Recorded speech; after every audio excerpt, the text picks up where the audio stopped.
Hello bachon, let us read this question. So the question says the ratio of angular momentum L to magnetic moment m of an electron in a circular orbit is।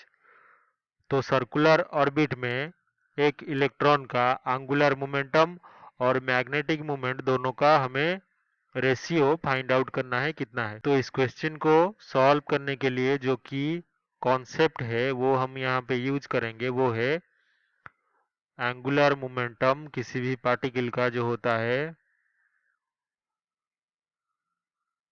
इसका formula हमें पता है L is equals to M भी velocity into are.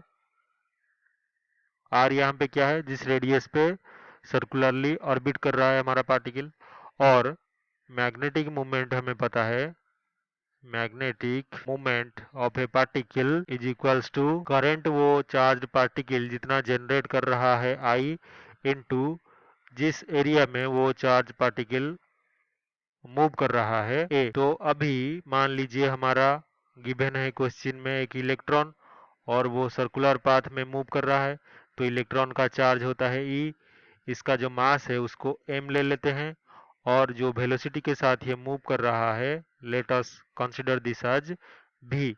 तो यहाँ पे l will be equals to M V R, लेकिन हम ये लिख सकते हैं कि l by M is equals to v into R. हमें ये पता है जो लीनियर वेलोसिटी v होता है हमेशा is equals to angular velocity omega into R होता है। तो हम वी आर की जगह पे लिख सकते हैं L by M, L divided by M is equals to omega R square. तो ये है हमारा इक्वेशन 1। अभी जो मैग्नेटिक मोमेंट होगा उसके लिए कैलकुलेट अगर हम करें तो हम लिख सकते हैं magnetic moment is equals to M is equals to I into A. तो हमारा जो करंट आई इंटू ए है, आई की जगह पे हम लिख सकते हैं यहाँ पे अगर हमारा चार्ज जो पार्टिकल ई है वो टी अगर उसका टाइम पीरियड हुआ, टाइम पीरियड, तो वो करंट कितना जनरेट कर रहा है, ऐसे मोशन करेगा और टी टाइम में वो फिर से वही उसी जगह पे आके पहुंच जाएगा। तो आई जो होगा is equals to charge flowing per unit time in the circuit. तो ई बाई टी हो जाएगा आई। तो यहाँ पे हम लिख सकते हैं is equals to E by T into